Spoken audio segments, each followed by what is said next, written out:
Hey there, welcome to the Football 360 show. I am JP Rock. I am here with my co-host, Matt Biermann. Matt, how you doing today? Doing great. Here we go, right? Yep, ready to get it rolling. We've talked about this for a while, about doing this, and then it just kind of went away, and then now it's back. And then like a couple of weeks ago, you're like, hey, Dick has this idea of doing a show, a recruiting show, actually, is what it was supposed to be. And yeah, I mean, it's one of those things. You and I have talked thousands of times about a myriad of football things in the game of football, and it just makes sense that, like hey, let's get it rolling. Let's talk about what we know and help people out with recruiting and everything that we do, and training and development and everything inside the game. I think we got a really good opportunity to help educate and maybe entertain a little bit as well. That's it. It's about information, entertainment, a little bit, a lot of knowledge. I think what you and I do is drop a lot of knowledge on people, and so we're going to be doing that. And very proud to have Wednesdays in Chesterfield, Missouri Valley, as a proud sponsor of Football 360. Work hard, play hard. And Wednesdays is family owned and operated, known for our pizza, wings, and live entertainment. You can have a great time and good inside or outside in the heated patio, which is nice in the wintertime. Wednesdays also has carry out and online ordering available. Wednesdays in Chesterfield, Missouri Valley. So you were just there. You know what? I've frequented Wednesdays over the years, and had a sandwich yesterday. It was phenomenal. And, yes. Great atmosphere. Great place to be in the fall, especially with the heated tent. Yeah, I was supposed to be there. For that lunch that you enjoyed. Yeah, I enjoyed it. And little communication problem between you and I. Yeah, but I ate double for you.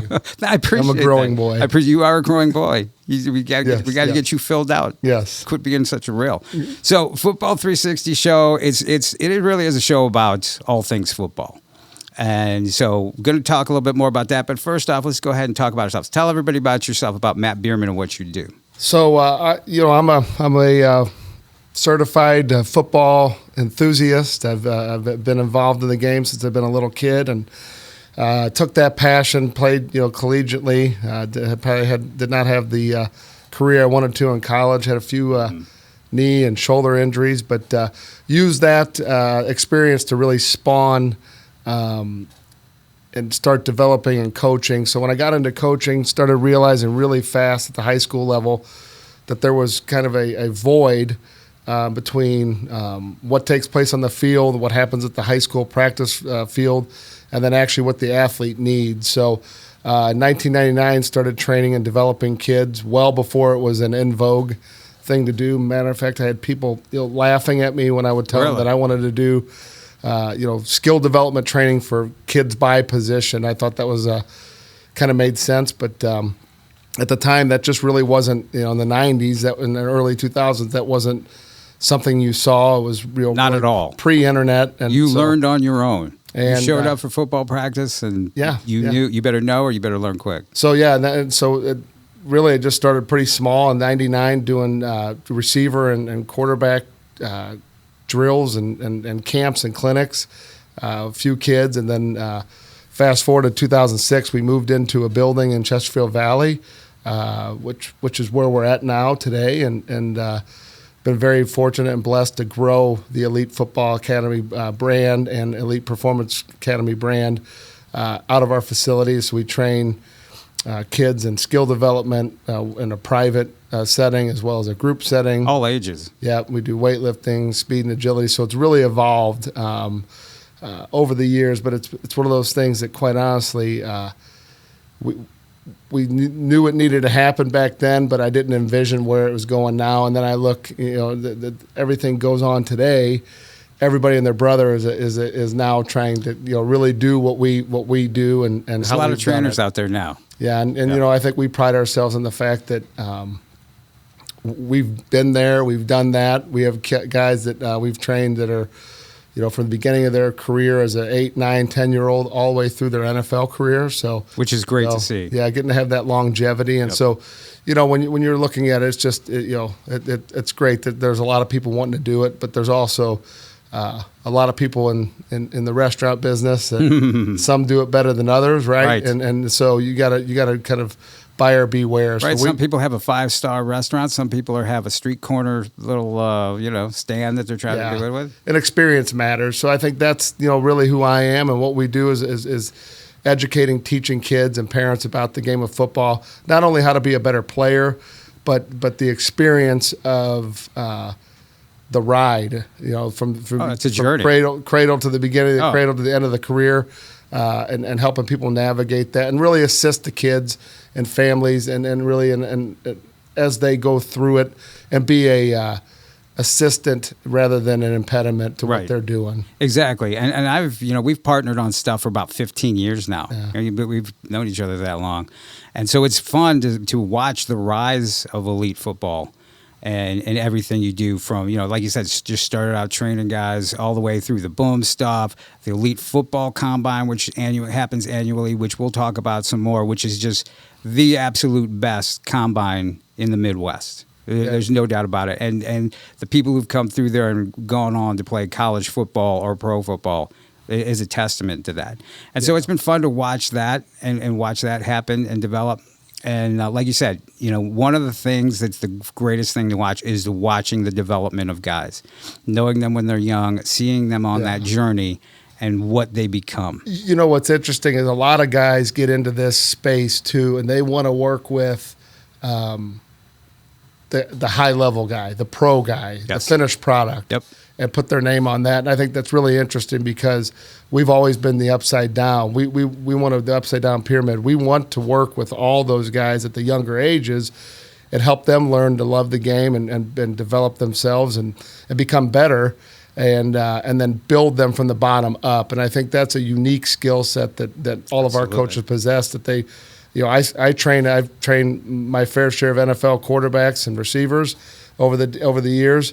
And I take just as much pride in training an 8-year-old how to teach them how to throw a football. I still train little kids to this day. And I think that's important. And I think it also sharpens your skill set and makes you a little bit more well-rounded. But I think learning all those, teaching those skill sets to younger kids is really what it's all about, because those are the guys that really you want to teach them to learn to love the game and enjoy the process of getting better, right? Even if they don't become a great football player. Absolutely. Just learning how to better themselves and be in an environment that teaches them how to work hard and train and develop and get something out of it that they want to get out of it. Right. So. Absolutely. And then, like with what I do, I love that as well. And I think that's why, we've partnered on stuff for so long, is that I love finding the guy, the raw material, and watching it be molded and watching it on that journey and go through the process. With what I do, I've been a scout for over 20 years now, right? I've scouted high school. I've done the recruiting thing. In fact, I was like one of the first people on the internet doing it. I started out doing it. A guy who created a Mizzou site, actually, a Mizzou football fan site, named Brad Burgess. I don't know if you know him. Yeah. Okay, definitely. So he started this, and I don't know how we found each other. Anyway, so we started doing this, and then it turned into something called Show Me or Super Mizzou, right? And so he had me write articles on recruits and stuff like that, and then it developed into a website because internet was new. Developed into a really website. new. Yeah, really new. Developed into that. Did some articles.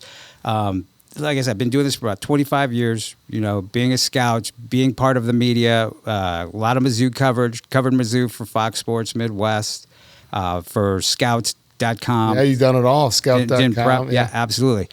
Currently, director of scouting for FlyoverScouting.com. Also, do work for Prep Red Zone. I'm the Missouri guy for Prep Red Zone, main contributor, scout, and also the rankings editor. So I have a hand in who gets ranked, which is always an attention getter for the kids.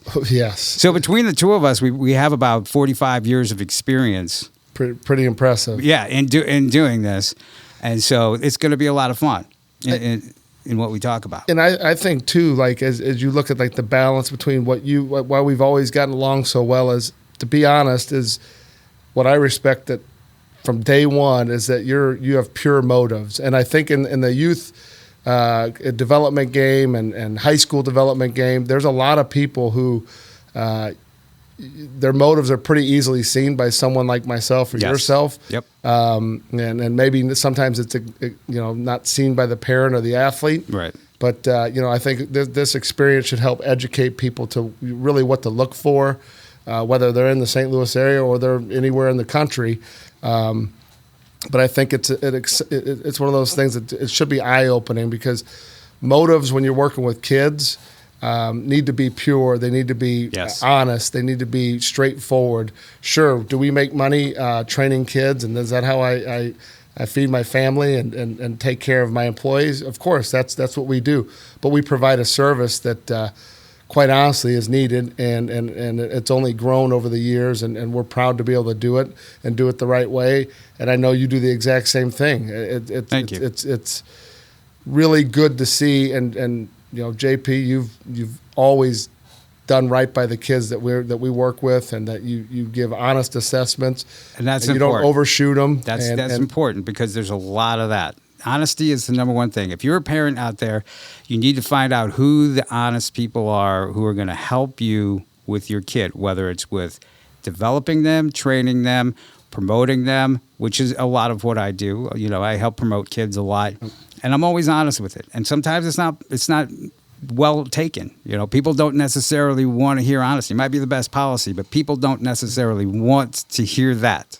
And I think that's the beauty of it, though, is because if you get someone telling you they don't think you're at a certain level, the beauty of it is that you can work for it. That's right, it. And you can develop yourself. Absolutely. We're living a day and age with some of the things that we do athletically now, like in a training perspective, like skill development is tried and true, but some of the things we're doing in the performance space that we can get into down the line, it's mind-blowing, the technology that we now have, and we can predict certain behaviors and athletic development skills through some of the testing measurement tools that we have that we didn't have 8 years ago. Absolutely. And what's great about it is you do that sort of thing. I do it the old school way with my eyeballs. Yep. I lay eyeballs on guys. There's a lot of guys, just like there's a lot of trainers, there's a lot of guys who call themselves scouts.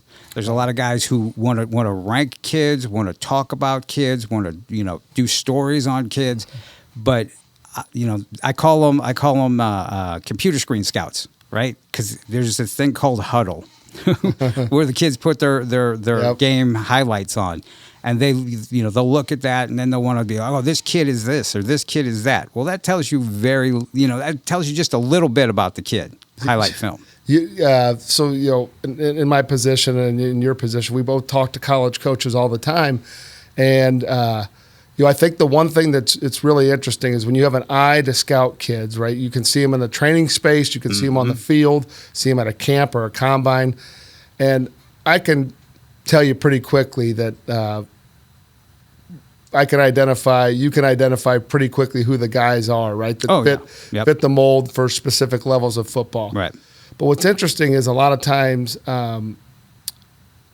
kids will be in that environment. They don't want to hear what you have to say because they have a certain dream. Yes. The larger view is that once they establish that they want to be a Division I football player, which most of the kids want to be, they don't understand that there's actually a rhythm and there's a pathway to go down that path to start going that way, whether that's on your physical side, whether that's your grades, whether that's what you do from a camp perspective, what you do from an exposure perspective, how you present yourself online. So I think those are things that we're going to be able to touch on and go down and really educate people to what that is and why it's important if they really want to do that, right? Like it's one thing to say that you want to be a Division I football player. You have to want. It's another thing to go through the process and actually be a Division I football player. There's a lot of things that go into it. Now, some guys are just athletically blessed and gifted. They're 6'5", they're 220, they run a 4.5 40, and guess what? Those guys go to the head of the class. Yes, they do. Everybody's going to recognize that guy. My grandmother, God rest her soul, can still see those guys, right? And be like, hey, that guy, and she never watched football a day in her life, but she'd be like, hey, that guy's a star. Yep. Right? And so there's more to it, and that's where you come in with the training and the development, because here's the thing, not everybody is that guy, but you can make yourself into a guy. Correct. With the proper hard work, with the proper determination, perseverance. And I love seeing that. I love those stories. Yep. In fact, I was in your office and a gentleman came in. I forget his name. He's in the NFL, played at SLU. Mike Neese. Yeah, Michael Neese. Came in, and his story is amazing. Hopefully we're going to have him on the show, but he really didn't play ball much. No. Right? Played No. polo, water polo. Yep. And made it into a college. Yep. And I believe he's on an NFL. Yeah, quick roster story. now. He's a high school kid. He came in, he trained on the weekends, on Sundays in our classes with a few of his teammates, which will highlight some of those other teammates that have gone to the NFL off that SLU team. But crazy. He was just a guy that loved playing football, but really was not, it wasn't his primary focus at the time. Yep.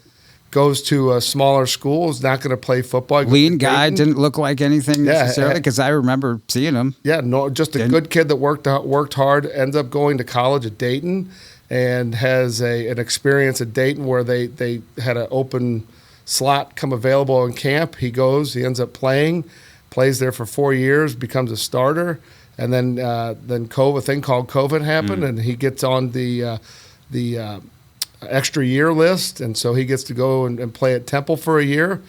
We did his pro day training when he came back into town, and tested well. They had great film, and he's now he was just in preseason with the Buccaneers, and then got released at the end of camp, and then got picked up the very next day by the Lions. So he's with the Lions on the practice squad. So that was a great story. Yeah. And you're phenomenal. I was a little bummed that he got cut. Yeah. And we told him, now it's out there. You're going to get it. Yep. And he did. Like 15 minutes after leaving your office.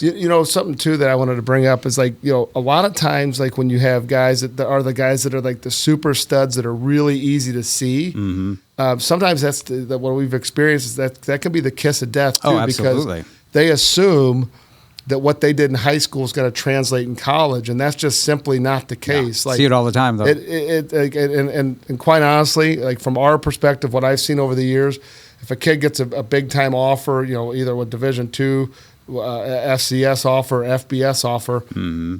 and they were working hard before that, and then they get it, and you see them stop, it's usually the kiss of death. Oh, without question. Because they don't understand.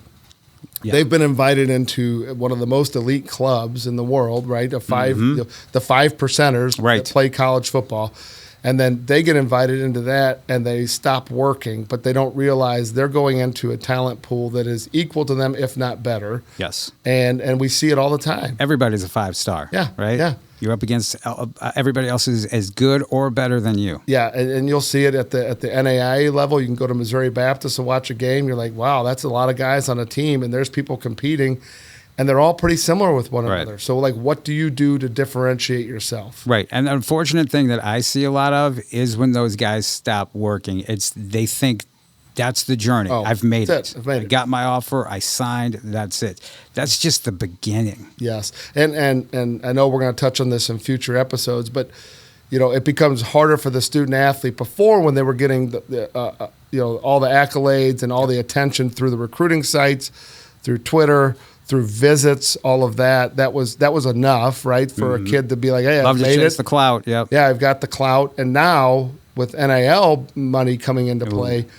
They are actually being paid for skill sets that are even not delivered at the collegiate level. So correct. That's going to be a really interesting to see how that unfolds the next number of years because, from our experience talking to our college kids, there's definitely some things in the locker room that's created with guys getting paid that are not performing and guys that are performing not getting paid. What about me? Yeah, so I think that's going to create an environment that is going to be fun to watch, and it's going to probably work itself out. Yeah, that's something we're going to be able to talk about in real time as it happens. Mm-hmm. And just how much it's changed. I mean, college football has just changed so much over the past couple of years with the transfer portal, with the money that's being involved.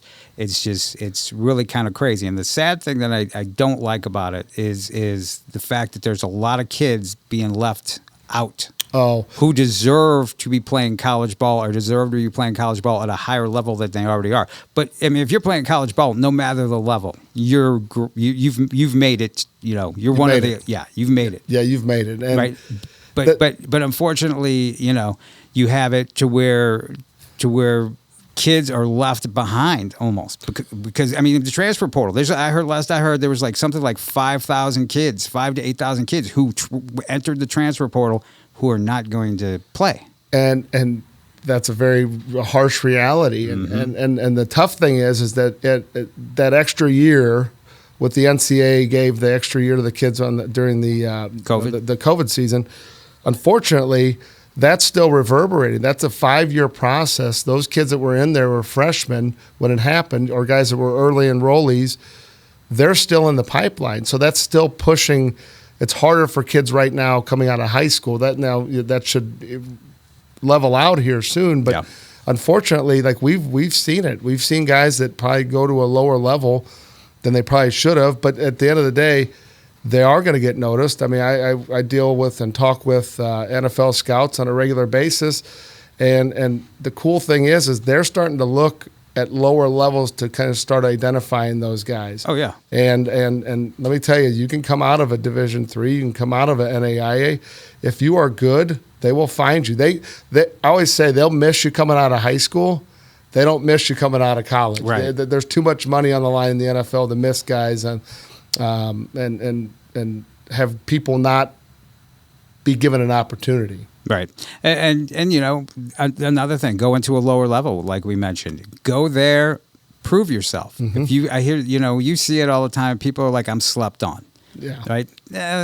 Whatever. Prove yourself. Go to that lower level, prove yourself, and guess what? Opportunities will still be there. It's not done just because you're going to a Truman State, such as Cody Schrader, guy that we're both very familiar with. Yeah, I mean he's a prime example of a player who I in real time watched. You know, a high level player, excelled, did everything he was supposed to do off the field. Great kid, you know, ends up at Truman State and killed it. Was not even like a high priority, I believe, for Truman State. It's kind of an afterthought. Right. He thought he had Northern Colorado. That fizzled out due to a host of reasons, and none of which were his fault. And then he ends up at Truman State, does extremely well, and then gets that extra year, which then allowed that in the transfer. Otherwise, if he was coming from Division II up, he would have had to sit out a year. Mm-hmm. He got that transfer. He got his free transfer, and the timing could not have been any better, right? Yep. So he's now living and getting the spoils of the NIL era and playing Division I, SEC. Yeah, playing up there at Mizzou, doing well, doing extremely well, right? And he's a worker bee. I mean, he is a worker bee. He's a guy, and you know, we're going to be part of the show is going to be we're going to be identifying those guys because we're going to be talking about recruiting. We're going to be talking about college. He's one of those guys. You and I saw it. And we would see him perform and play. I mean, he was just a ball of muscle, heck of an athlete, good speed, everything that you want for. The college coaches, for whatever reason, in their evaluation process, we'll pass. Yeah, we'll pass. And he passes the eyeball test. Physically, he moves well. So a quick story this summer. So I've trained and worked with Brady Cook since he's been in second grade. And a great kid. We can get into more detail about him and what he's going on with experiencing at Mizzou. And but this summer we the 3, 4, 5 days leading up to their training camp, they were off and back in town. So Cody Schrader and Brady Cook both came to the field and it was funny. It was kind of an old school deal. We were at a local high school. They had a field hockey event or something going on in the field. So we went to a backfield that had no lines, old school, in the grass. We coned it out for the yardage, and there was a couple other receivers that were supposed to come, didn't come. Cody's the kind of kid that literally, and it was 100+ degrees, they're in their helmets and shoulder pads, and Cody's running routes as if he's the receiver. He's running it as if he's the H-back. Then at the end, he ran his tailback routes. And, you know, that's the kind of stuff when you see that level of dedication, like he's going to get a shot. Someone's going to give him a shot at the next level because without question, when he gets into a camp, he's gonna make his presence known. But it's that yes sir mentality and being humble and running and helping his quarterback and running the routes. He knew every route from every position. Right. And my son was there with me, and he's a 7th grader, so he was just kind of a fly He has on the wall. aspirations, yeah. Right, and Something good to see. Yeah, and he watched, and he looked at me and said, "Wow, he's fast." Right? I said, "Yeah." And oh, by the way, he's running routes from every position. He's like, "Yeah, he knew every single position." So even as a young guy, starting to like notice, like, hey, that stuff is happening, and that's not a mistake when that guy rises. But it is interesting that he was missed, right? But we can give probably countless stories. Oh of yeah, guys absolutely. That were missed. There's a lot of guys that were missed, and he's a great story. And people say, "Oh, do the work, put in the work." Well, he put in the work, but Cody was always building, right? Mm-hmm. Everybody works. Everybody gets out there on the field. You hope is putting in the work in the off season. You hope they're putting in the work, but he put in the work and was building. Correct. So I always tell kids, keep building. Right? You don't want to just do the work. Everybody shows up in the weight room. Everybody goes out on the field. You want to build something. So, JP, you've heard me give this speech at probably 100 times at different events, but we go through a thing, and I won't extend the story too long, but we tell the kids, like, look, every one of you has aspirations. Like, we'll have a group of 100 kids there, 200 kids, 300 kids. Yeah. I've heard you do it before. 300-400 kids. Yeah. So like the statistic is what, like 5.8% of players or thereabouts get to play college football. Mm-hmm. So we basically have every kid raise their hand if they play on a high school team, and every kid's got their hand up. And if they say they want to be a Division I player, they keep their hand up. I said, take it down if you don't do any of these things. And it's, hey, how many of you guys have practice? How many of you guys go to school and have to get good grades? And how many of you guys have off-season workouts with your team? How many of you guys, are off-season lifting? How many of you guys have off-season running? How many of you guys do 7-on-7 with your team in the summer? How many, so all these lists of things that they do that we know they do, but they suddenly think that that's going to separate them. And they're trying to get into the most elite club. Right. Other than the NFL, they're trying to get into the most elite club and thinking that doing what everybody else does is, by virtue, is going to get them into it. And they don't understand that you have to go above. There's only a few guys that have been preordained that, God has blessed. Yeah, the gifted guys I was talking about earlier. Yeah. Right. But those guys at some level still have to work, right? Yes. So, it's one of those things that you have, let's say there's 100, you have 5 guys stand up out of 100, or you have 300, you have 15 guys stand up, right? And you go, these are the 5, or these are the 15 guys that get to play out of this group. It's very look around you, right? These are the only guys that are going to play. Yeah, it's very eye-opening. And I think a lot of kids don't quite understand it, and the parents don't understand it. But I think, the beauty of football is there is a level for everybody in college even. Yeah, it's either going to motivate you or you're going to quit. Mm-hmm. Right. You want to be that guy or you don't. One of the things you don't want to do when you're in football or on the football field is assault another player. Yeah, that's kind of a bad deal. Right? Yeah, you brought to my attention about this kid down in Florida. You want to tell the story? Yeah, Some kid was violently assaulted on the field. So there was a national story. It was a Florida high school football game, and it was a player by the name of Ethan Lipford, and he played at Mariana High School. And then there was a player, the assaulter, let's call him, was Gavin Lambeth. Alleged assaulter. Okay, alleged. Even though it's not. Alleged. Yeah, alleged assaulter is from Blountstown High School. So what happened? We have a little video of it, but you can actually see the play. Play here, man. So yeah, there's 2 altercations of let's just call them on the field. But if you watch, which happens. But this young man decides to take the helmet off the other young man, and then proceeds to hit him in the head with the helmet, which I have never seen in all my years of football. No, while he's on top of him, MMA style, he's on top of him MMA style, and rips the other guy's helmet off and just hits him in the head. Yeah, and so the player who opens him up, who was hurt. He was unresponsive on the field. They airlifted him out because obviously he was unresponsive and couldn't talk and couldn't move. because he just got hit in the head with the helmet. His own helmet. His own helmet. He's now been released from the hospital. He's doing much better, his coach says, doing some research on it. But it's a little disturbing. Obviously, we've seen a lot of things at youth football games. We've seen a lot of things in high school games. He is the young man who hit him is now serving a 1-game suspension, and then the Florida State High School Athletic Association will rule on what the next steps are. Obviously, that is something that you can't do. It's inexcusable. I'm surprised he wasn't arrested, and I'm surprised that parents didn't come out of the field. Yeah, that's one of those things that, a little shocking that you didn't see more of the teammates coming out on the field to defend that young man. Again, they might not have seen it too because it was away from the play. It was pretty bang, yeah. Yeah, and so it's one of those things that obviously emotions get into the game. I've seen big hits, been around a lot of things, but that's inexcusable. And football is a tough enough game. It's a violent sport, but we don't need that. Yeah. You also got to be a good human being and respect your opponent, right? Yeah, because it's controlled violence. Yeah, right. And that's the thing is like this day and age, I think is what's kind of cool, especially like in the environment that we're in. When we were kids, when you were playing another team, they were truly your enemy because you did not know them all that well, right? You might know them loosely, but now you know them through via social media. Oh, yeah. You know them. Everybody knows everybody. Yeah, right. And you like a lot of the kids in St. Louis train together in our facility, and then they turn around and play each other, right? Whether that's at the middle school age or the high school age.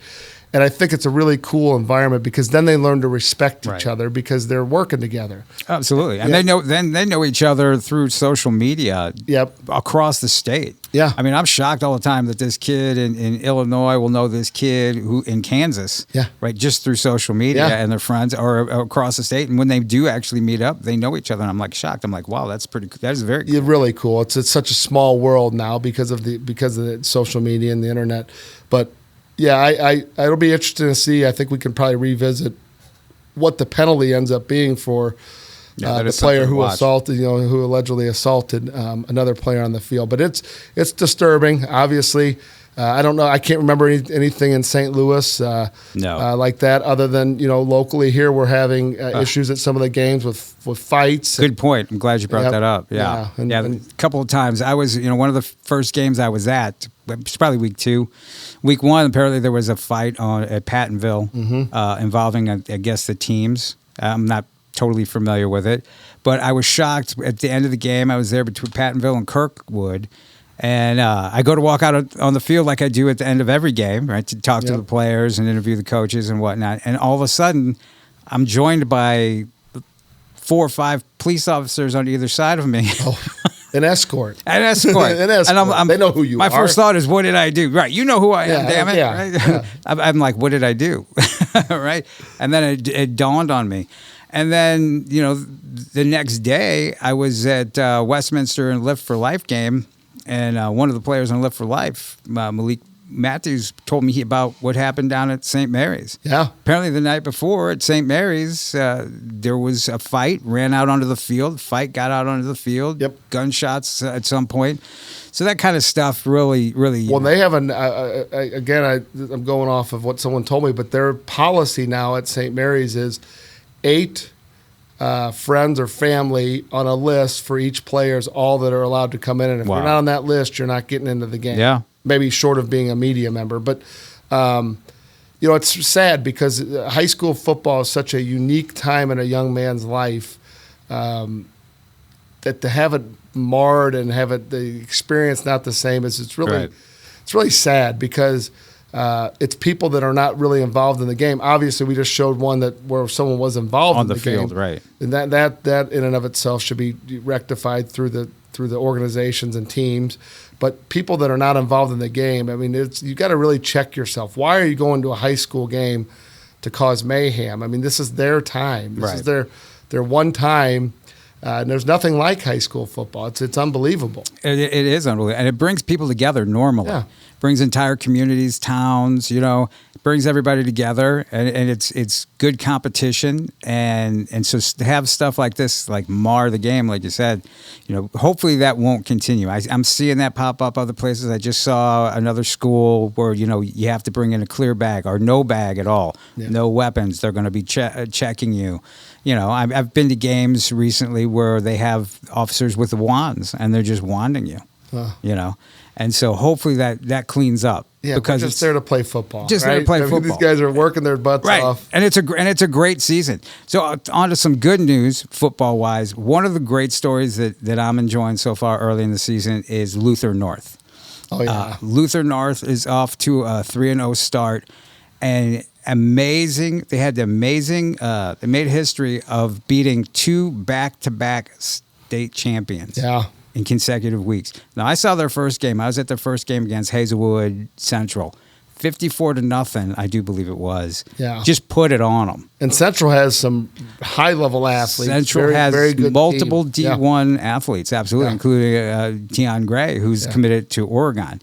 Who, by chance, I watched him get his first Division I offer. Yeah. Many years ago at a camp, Barry Odom, a friend of mine and former teammate, we were training his son. His son was at the camp, and I invited Tion to that camp. Yeah, and that's how that works. he was seen, and then that led to his first offer, and I believe he was maybe. I don't know if he was at Hazelwood Central at the time. He might have been. He was between schools. He was between Ritter and Central. Yeah. So, but really cool to see, and then to see him rise from that moment. But oddly enough, he was a receiver. He was playing tight end, catching balls, which he can do. Which is interesting because I first saw Tion as a freshman. Right, he started out at Carnahan. Saw him as a freshman, and I'm telling you what, the big guy. He's about 6'5". 6'6", 305 pounds. Yeah. He could probably still do it now. Has soft hands, can run really well. Yep. And that's what those guys are looking for. They see the big athletes that can run, catch, and throw. Yep. Like I've always said, one of the best indicators for me when I watch the big guys, the defensive linemen and defensive linemen and offensive linemen, is watch them throw a football. Yeah. Some of the best athletes I've seen are those big guys. They can flat out rip the football. A funny anecdotal deal. He actually coaches at Hazelwood Central, former Hazelwood East guy, and he's coached with us throughout the years, and we coached him and trained him as a player. Brian Schafering.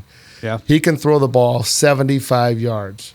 He was also a 320-pound defensive lineman in the NFL, but just shows you the level of athleticism. I think people look at those guys, they're big and just big guys. No, they're big and athletic. The guys that make to that level are unbelievable.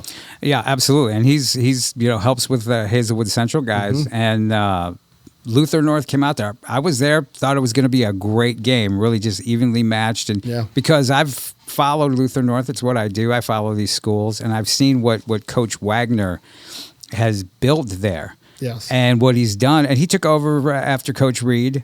Carl Reed, who went on to DeSmet and now is doing his thing, is doing doing well with college and high school and recruiting coverage, and so Kyle Wagner came in and he's built something really great that's happening at Lutheran North. In fact, Joe, I have I spoke with Coach Wagner, and no, that's Coach Spain. Spoke with Coach Wagner, and he actually broke it down for me, and it was it was after the 54-0 win, and I was surprised at the score, was not surprised at what's going on with Lutheran. Well, before we go to this clip, I spent time with him last year at the American Cancer Society All-Star Game, which we'll talk more about. He's a great guy.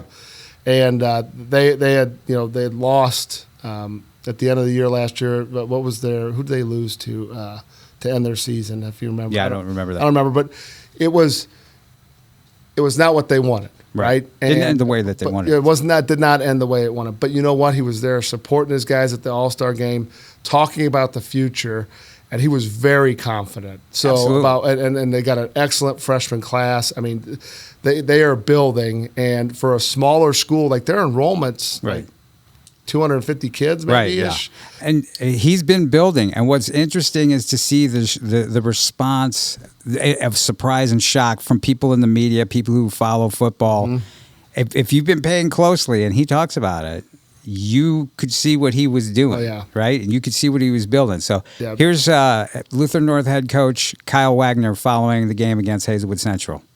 Here with Lutheran North head coach Wagner. Thoughts on tonight's game, 54-0 win over Hazelwood Central. Yes, sir. Hazelwood Central is a heck of a football team. We knew that we were going to have to come in here and play our best. My guys came out from the start, man. They set the tone. Big David Gouger, 6'5", 400 pounds, breaks through, causes a fumble, and we just went from there, man. My guys never let up. And I honestly expected it from them. If they play at that level, I don't think anybody in the state can beat them. So you expected that from them. Were you surprised at the score? Not at all. I predicted that we would win the game in that type of fashion. I've seen these guys work since November when our season ended. They work with a chip on their shoulder. All right, they pick each other up, and they're a great football team. Your guys seem faster, quicker, and played more as a unit. Absolutely. That goes to our relationship building in the offseason. It's a huge part of our program. It's something that's taken a little bit of time to take to, but now our guys are working their butts off, man, and they care about each other. And when you care about each other, big things can happen. Who are some of the guys that stood out to you tonight? Today, our entire offensive line, because Central's defensive line, I think, is one of the best in the state.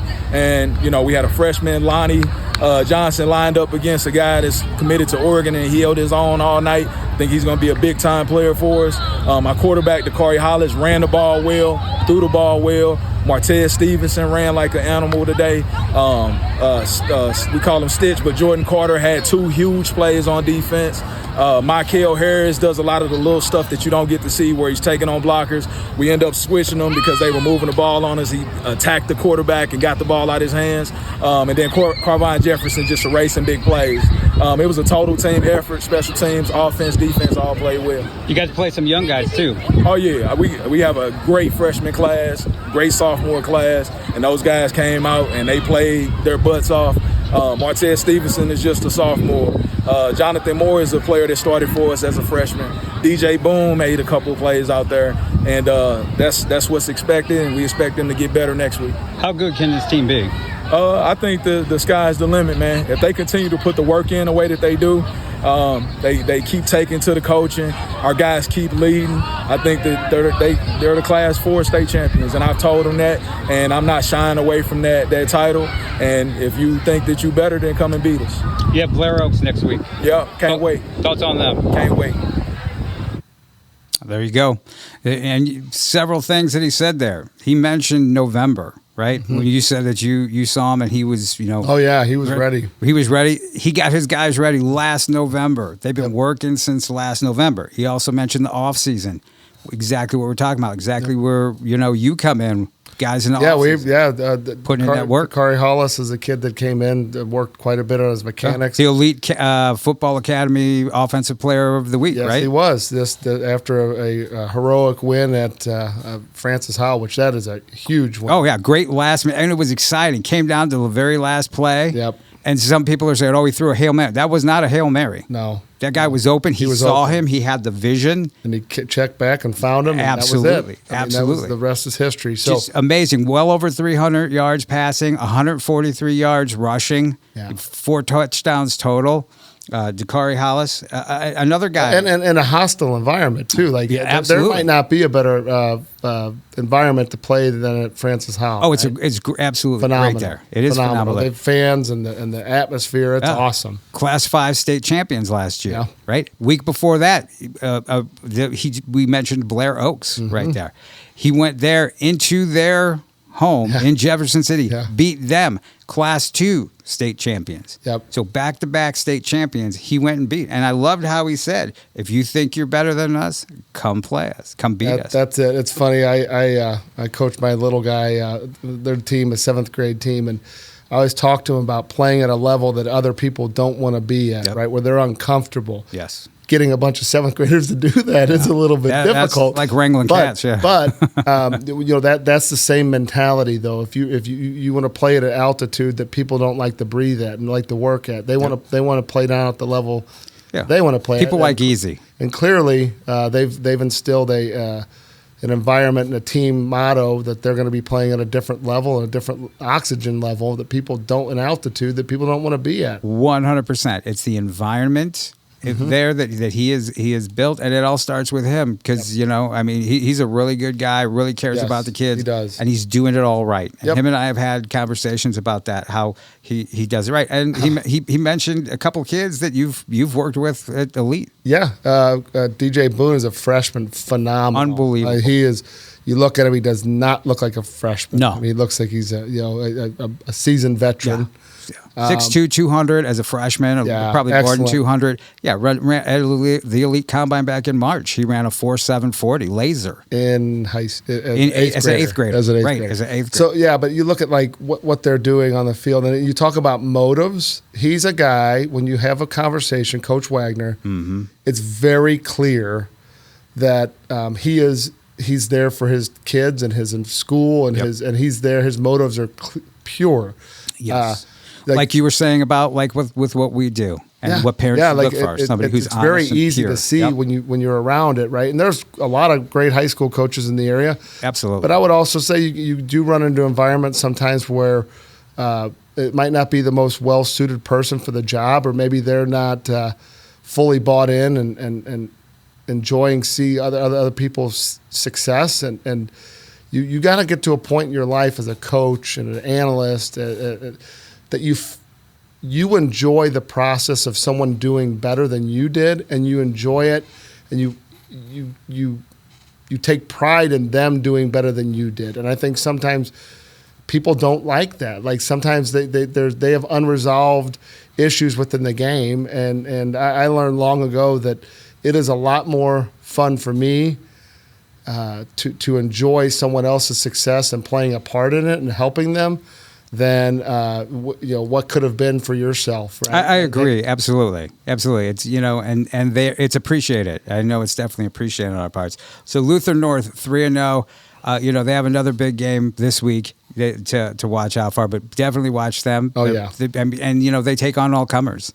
Blair Oaks, Francis Howell. I mean, come on, they could have played smaller schools and just trounced them, but they're doing really well. Another school doing really well who's just done it the right way, and the environment that's been built there is Brennan Spain at Cardinal Ritter, who's done a great job and just has elevated that program and just made it into something. And now I was just at their game on Saturday, and that was a 76-0 blowout. Those are hard. It wasn't hard. Well, and what's great about it is the team came from Kansas City last minute, right? Yeah, that's right. Yeah, their game fell through. Who Cardinal Ritter was originally supposed to play, Duchenne, fell through for whatever reason. I heard possibly COVID. I'm not sure. Yeah. I know a lot of teams probably don't want to play Cardinal Ritter at this point because loaded with D1 talent. Coach Spain is another guy. I go back in time because I've been doing this a long time, but a young coach, Brennan Spain, when I first met him, I can't even tell you the year, it was the early 2000s. He had just graduated from SEMO, and he was an assistant at Vashon. And Coach Ferguson, we had a great relationship with him when he ran the great guy, Vashon program. And he would bring kids in, put them in a van, he and Coach Spain, they'd bring them in. We did a bunch of different extra stuff with those guys. It was a really good, successful time. And a bunch of those guys are now coaching junior football in the city, which I think is awesome. And they bring their kids in to train. So there's a lot of lineage and history with ourselves and that program and what Coach Ferguson built. But Coach Spain was a guy that I remember having numerous conversations over the year about head coaching positions or different positions that were popping up. And numerous times I talked to different schools about him, and it was the timing wasn't right on a couple of them, but it was like I told him at that time, I was like, it's just a matter of time, right? It's just a matter of time, and when you get it, it's going to be worth it, right? Oh, and it's I don't know if there was a better fit for him than Cardinal. No. I mean, and it's fantastic. Fit. And so 76-0, the regular guys had phenomenal games. Jamarion Parker is back, and he ripped off some long runs that I haven't seen a running back in the area do in a long time. Yeah, they're special. They have a lot of really good athletes. He's special. They're very good. So I spoke with Coach Spain following the game, and so here's what Coach Spain had to say. For Cardinal Ritter head coach Brennan Spain. Coach, thoughts on today's game? I'm just glad we was able to get a game. From the standpoint, we haven't played since week 1. And week 1, we came out of conditions where it was raining and all that. So just for us to be able to play is good.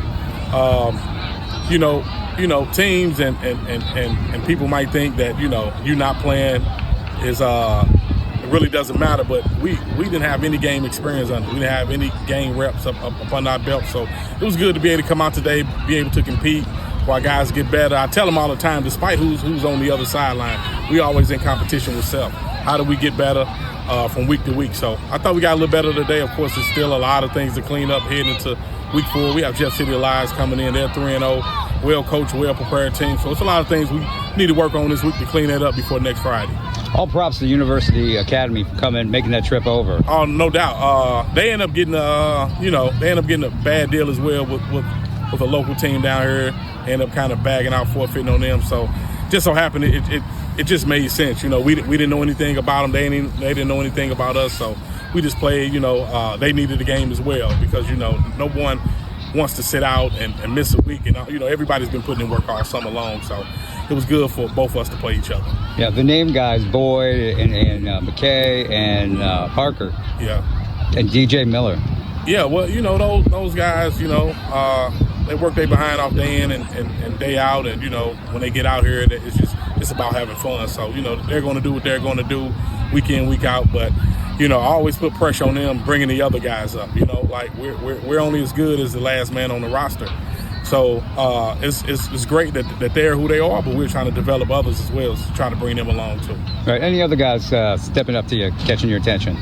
It's a lot of guys, JP. I'm not going to, we'll be here all day kind of running off names. Right. That's good to have, high-level guys out here and be able to pull those other guys because it's always about perfecting your craft, and day in and day out, Monday through Thursday, these guys compete and go at it. So guys you might not think that can pan out or something right now, you might think need another year or two, those guys kind of pan out early when the competition is up. I see some nice young guys here. Oh, no doubt. Cardinal Ritter is the place to be now, huh? Oh, no doubt. Cardinal Ritter is the place to be from an academic standpoint. It's a lot of good football programs all over this metro area. Academically, though, we want these guys to be able to be substantial once they get into college. Great stuff there from Coach Brennan Spain from Cardinal Ritter. And he talks about the academics as well, which is another thing. Him, like Coach Wagner, they're 360 looking at the whole football spectrum, which is what we're doing. But, talking about the academics, talking about the great guys. And what he's brought there, that environment, is what's bringing this talented kid to Cardinal Ritter. Yep, and I think that there's a lot of angst sometimes between the public school, private school. Oh yeah. What people want, what they think about it, but at the end of the day, if you do have quality attracts quality, and right. Sometimes that is a thing that is really hard to overcome. I mean, it really is, and I think myself, I was a public kid that played at a public school, never really thought much about the private school, but I've had kids over the year, obviously, migrate that way and play on teams that are private school.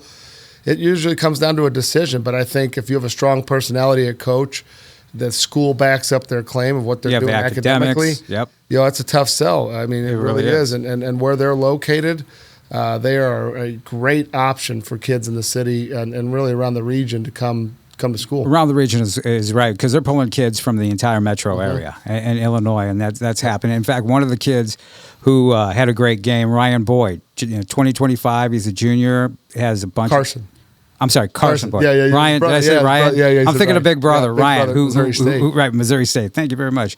Who is at Missouri State. Carson Boyd had a great game, splitting time with Antoine McKay, quarterback who's going to Western Illinois. They're another school that has a bunch of D1 guys. Yeah. And I spoke with Carson briefly to get a update on his recruitment following the game.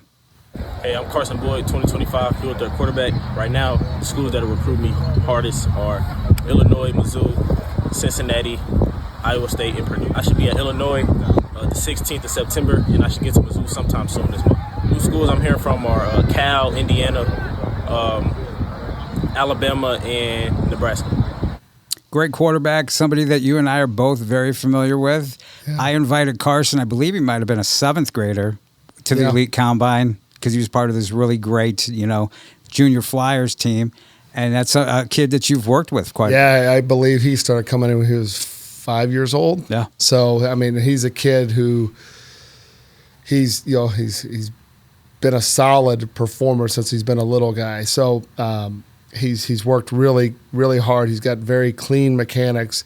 I think a lot of times, we can get more into this in weeks to come, but when it comes to developing quarterbacks, you have to be very careful with like what you teach kids at young age, because it will, especially pre-puberty, because once they learn it and they go through the puberty process, like it locks in. So, use a guy like Tim Tebow as an example. No one really worked with him when he was young. They tried to reshape him when he got older, but those mechanical issues with his front arm, they stayed with him, and dropping the ball, like it was there, right? Yep. So you take a kid like Carson, who came in as a little guy and was having fun just being there. His older brother was training as a receiver and DB, and he learned the mechanical process early. He's very smooth. He's very clean. Great word. And you watch his feet. Does that mean he's perfect? No. Because this quarterback thing is a constant. It is a constant. Like you're getting knocked out of alignment constantly. So we're working on things to teach them how to overcome that, how to readjust, what to do with their feet in certain situations.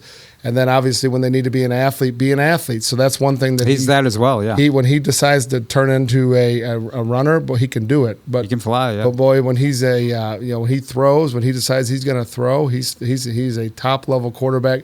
So it didn't shock me. His dad called me one day. I was actually heading down to Jefferson City for the first night. We had opened up a new facility there this spring or late winter, and he got his first offer from Texas A&M. Yeah. And I told his dad, I said, buckle up. I said, this is one of those things where he was verified by a top level school, and I that's not a bad offer. Bobby Petrino had offered his son had offered Ryan, his brother, at Missouri State, and they saw his film. They saw Carson's film, and the way I was told is that apparently it left the Missouri State office because they didn't think they were going to be able to have a shot with the guy at his level. Yeah. And they let the guys at A&M, Bobby Petrino, see it, and he knew what he was looking at and pulled the trigger and offered. Oh, yeah, and he shocked me as a 7th grader.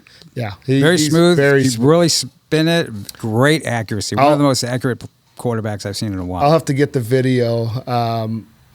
We have a video of him, like I think he's probably 5 or 6, like doing a drill. Yeah. And his dad showed it to me sometime this spring, and we were laughing about it. And we were doing a very similar drill. And so we had Coach Marcus Snozik, who's my right-hand man, who trains tons of quarterbacks from around the region. And he was in that drill with Carson. So they remade it. They replicated it. So they showed the 5-year-old and the 16, 17-year-old Carson doing it. It was pretty cool. And he's just a great kid. Beyond a football player, he's just a awesome person. Just he really talk is. To him and his dad, his whole family, his brother, just good dude, good family, just good people. Yep. Very consistent workers, and not just it's exciting to see them have success, right? Yep. Because it's exciting. Right. A couple of other guys I want to mention before we get out of here, recruiting wise. Jason King recently at DeSmet, linebacker DeSmet. You're familiar with, picking up an offer from Kansas State. Yep. Marion Parker, who I spoke about, committing to Arkansas. Spoke with him about it. We'll probably talk about it next week when we talk about it. A couple other kids I want to mention. Jack Lang at Eureka, 6'8", offensive lineman, picking up a Mizzou offer. And a kid that you and I both really, really like a lot, Dayton Hopkins from Herman, Missouri, picking up his first offer from Iowa State. Yeah, little old Herman, right? Little old Herman. And little old Herman, big old Dayton, because he's 6'6". Yeah. You see him. He comes in and trains quite a bit. DN tight end. Good. He's just a puppy, too, because he's big, long. Like a baby giraffe. Yeah. He doesn't even know yet. Right. You watch him and you're like, oh, this is going to be good. Because he's got, his parents are both athletes, former high-level college athletes. He got the size, and he is He's a run. hard worker, can run. He's athletic. He's very and athletic. That's exactly what those guys are looking for. That's what we're looking find for. That. And we saw it at the Elite Combine, which we'll be talking about more. And we're going to start wrapping things up. Anything else you want to say? We didn't even get Mizzou. We didn't even get to Mizzou talk. Yeah, we're going to have a lot to talk about because they got K-State coming in to a sold-out Faroe field. I think this is going to be a really telling weekend. Really telling game. A lot of people disappointed, even though they won. What was it, 23-19 over Middle Tennessee? They're not a joke team. No. They are a good team, and I think the last time they had been at Faroe, they beat Mizzou, or a couple games prior to that, they had beaten Mizzou. So they're no pushover, and I think. So we got a lot to talk about next week. Yeah, a lot to talk about next week. Matt, it's been fun. Yes. Football 360 show. More to come on us. Website, all kinds of good stuff like that. We've enjoyed it. Glad to have you along with us, and we'll talk to you next week. See ya.